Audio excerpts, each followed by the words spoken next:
Assalamualaikum warahmatullahi wabarakatuh. Pada kesempatan kali ini kita akan membahas tentang manajemen strategi dan manajemen konflik.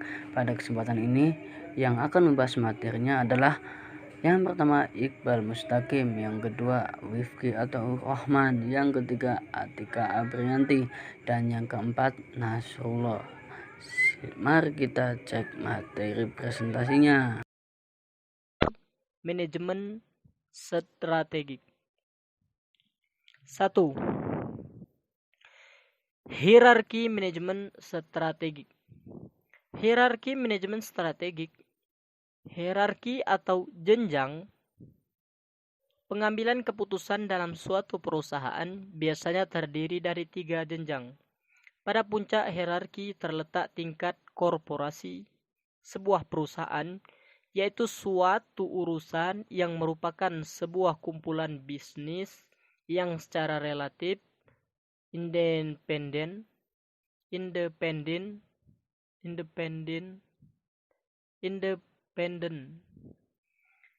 yang kadang-kadang disebut sebagai unit bisnis strategis atau strategic business unit.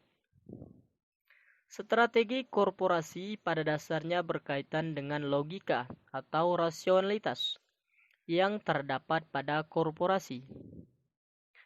Yang termasuk dalam tingkat korporasi ini adalah Dewan Direksi atau Board of Director dan Eksekutif Kepala atau Chief Executive, serta pejabat administrasi atau Administrative Officer.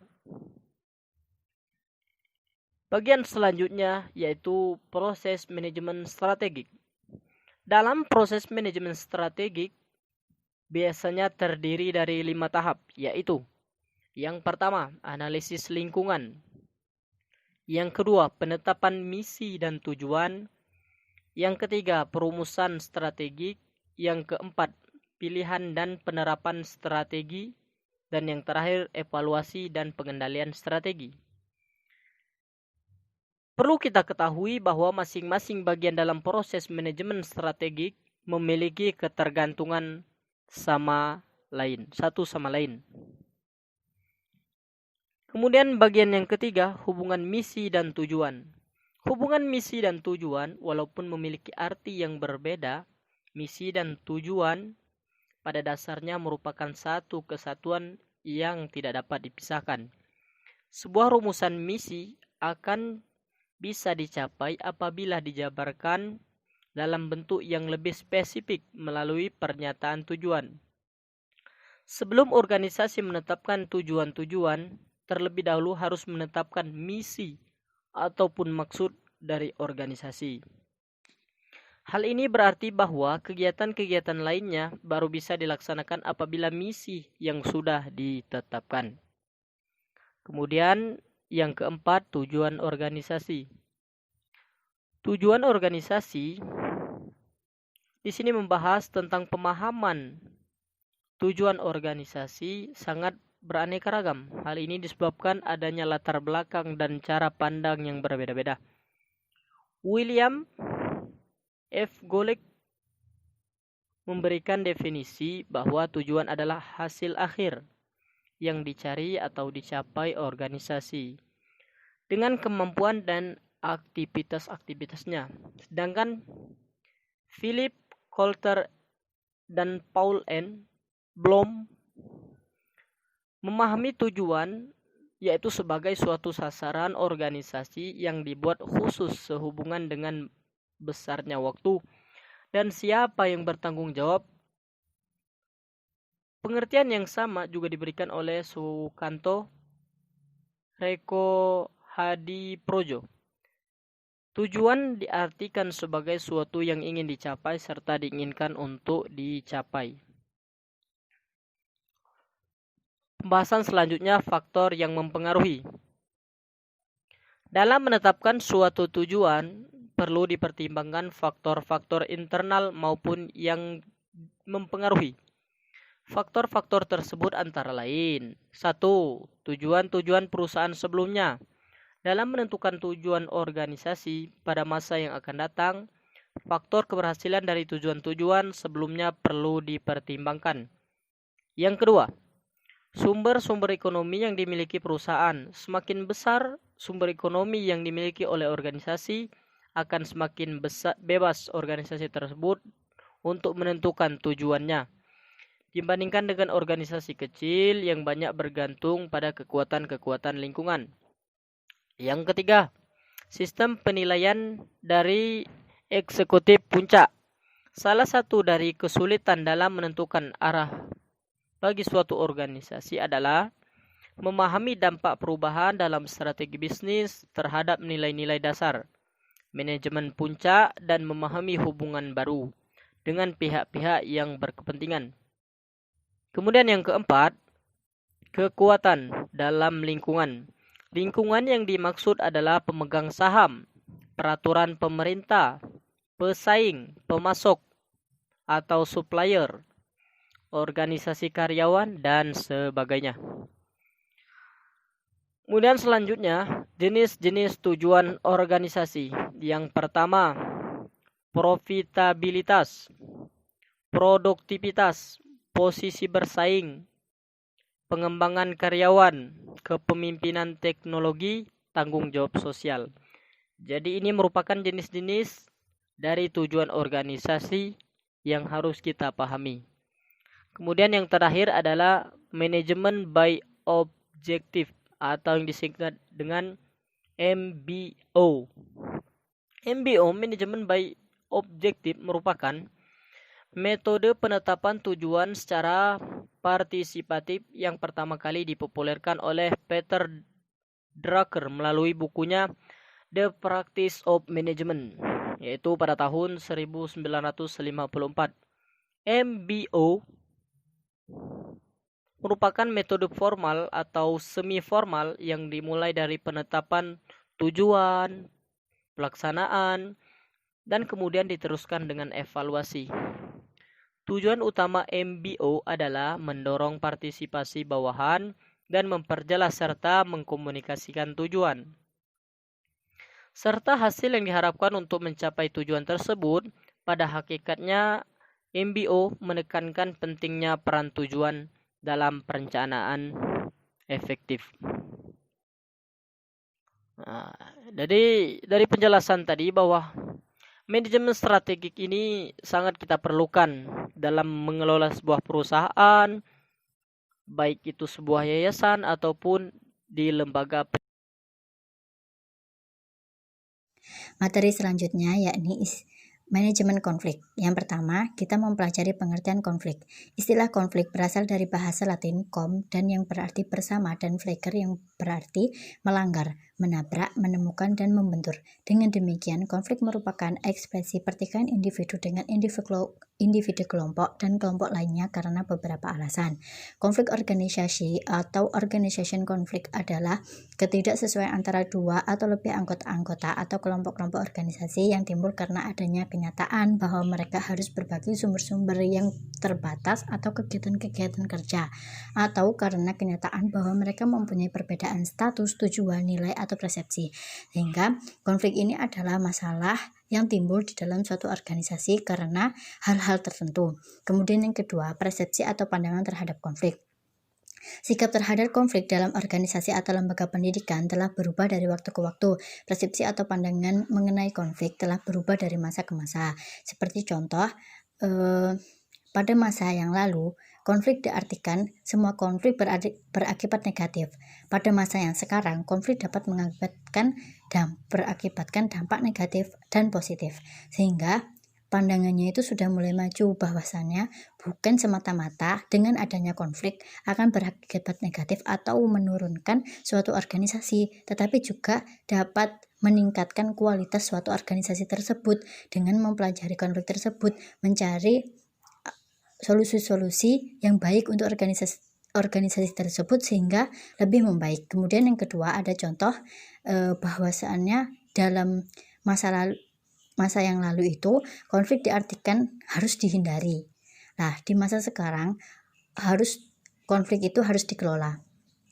Sehingga dari pandangan masa sekarang itu bukannya konflik itu harus dihindari, kalau dihindari nanti bisa terjadi timbul lagi di dalam organisasi tersebut, dihindari lagi, mendapat masalah baru.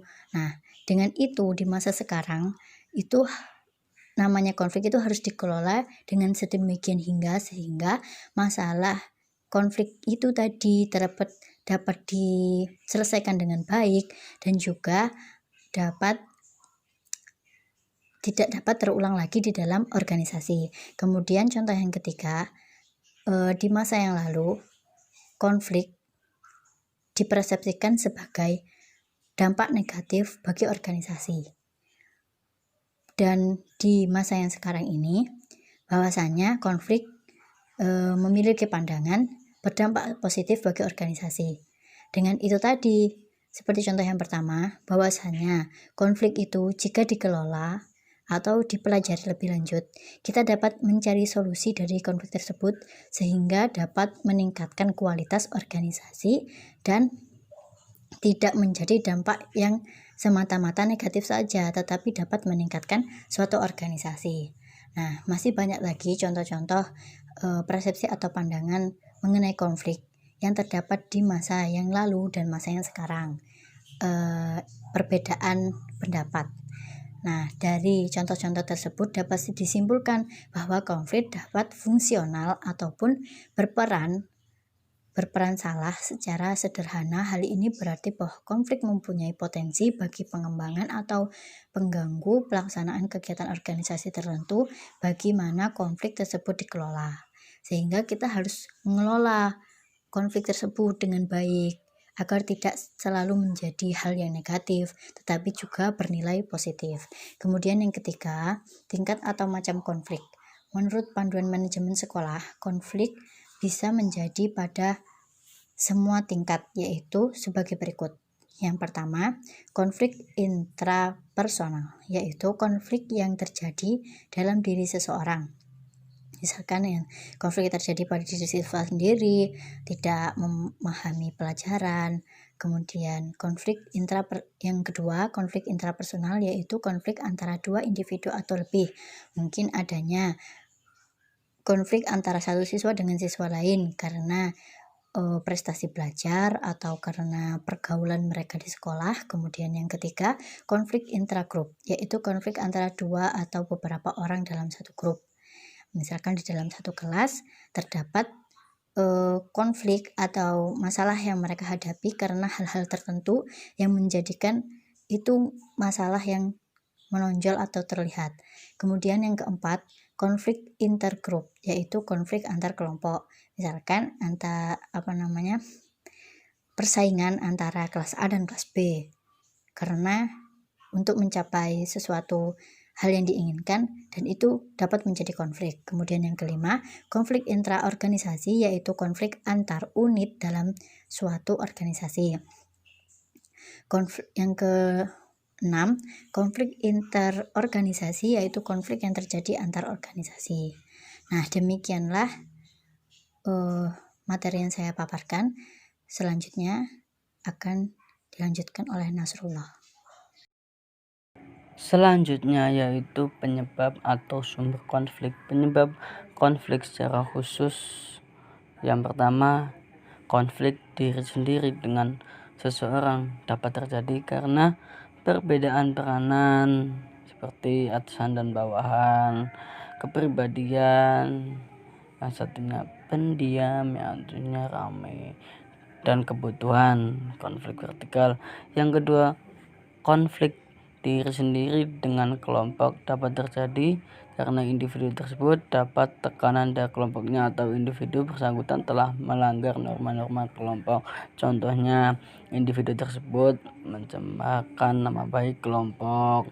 Yang ketiga, kelompok dengan kelompok dalam sebuah organisasi dapat terjadi karena ambisi salah satu atau kedua kelompok untuk lebih berkuasa. Mereka selalu berkepentingan untuk memenangkan kelompoknya mereka sendiri. Yang keempat, konflik antar organisasi dapat terjadi karena perebutan kekuasaan, baik ekonomi maupun politik.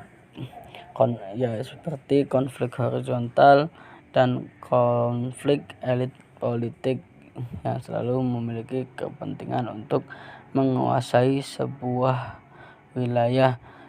Selanjutnya, konflik secara umum terjadi karena yang pertama unsur sara, suku, agama, ras, dan antar golongan, ancaman status penduduk pendatang dan penduduk asli, WNI dengan pribumi. Penyebab konflik secara umum yang kedua yaitu salah satu atau kedua belah pihak menunjukkan permusuhan dan menghalangi usaha masing-masing untuk mencapai tujuan. Yang ketiga, persaingan sehat menghalalkan segala cara untuk sebuah tujuan yang ingin mereka capai. Yang keempat, hambatan-hambatan komunikasi yang tidak baik akan menjadi sebuah konflik. Yang aslinya tujuannya bagus, ketika komunikasinya tidak baik, maka tujuan itu akan melenceng atau tidak sesuai harapan. Yang kelima, kepribadian yang tidak cocok antara satu dengan yang lainnya. Yang kelima, perbedaan dalam nilai dan keyakinan yang menyebabkan curiga, salah pengertian, dan permusuhan dan lain sebagainya. Selanjutnya, fungsi manajemen konflik. Fungsi ini terbagi menjadi 4. Yang pertama, perencanaan atau planning. Yang kedua, pengorganisasian atau organizing. Yang ketiga, kepemimpinan atau leadership. Yang keempat, pengawasan atau controlling. Yang pertama, perencanaan. Perencanaan merupakan tindakan awal dalam proses manajemen ketika ia terjadi atau sebelum jadinya konflik. Perencanaan apa aja yang akan disiapkan ketika konflik itu datang, direncanakan dengan baik agar ketika konflik datang maka kita sudah siap. Kita setelah direncanakan, kita pengorganisasian, koordinasi antara satu anggota dengan anggota yang lain, antara bidang satu dengan bidang yang lain, semuanya komunikasi, semuanya berkoordinasi. Yang ketiga, kepemimpinan atau leadership. Sebuah pengorganisasian atau sebuah organisasi harus memiliki sebuah pemimpin untuk memimpin jalannya sebuah organisasi. Yang keempat, pengawasan. Ketika semuanya sudah dilakukan, sudah direncanakan, sudah diorganisasi, sudah dipimpin. Selanjutnya yang terakhir, dikontrol atau diawasi. Apa saja aktivitas yang perlu dibantu, apa saja yang perlu diperbaiki. Itu upaya memastikan agar hasil sesuai dengan rencana. Yang terakhir, tentang strategi dalam penyelesaian konflik. Dalam pembahasan ini saya menjelaskan tentang pendapat dari Owens mengabarkan 4 kecenderungan strategi atau cara mengatasi konflik. Yang pertama, kolaborasi, yaitu proses orang-orang bekerja sama, gotong royong untuk menyelesaikan sebuah konflik, sebuah problem yang aslinya itu berat. Ketika kita berkolaborasi menyatukan satu visi dan misi akan menjadi ringan, akan menjadi mudah. Yang kedua, perundingan, kompromi, dan bentuk lain. Ketika ada sebuah masalah, sebuah perpecahan, sebuah konflik, kita rundingkan, kita diskusikan bagaimana baiknya agar tidak mudah untuk saling menyalahkan. Kita diskusikan, maka semuanya akan selesai. Yang ketiga, penghindaran atau penarikan diri. Ketika sebuah konflik sudah parah banget atau tidak bisa dihadapi, kita bisa menghindari untuk sebuah kepentingan kelompok kita sendiri atau organisasi kita sendiri.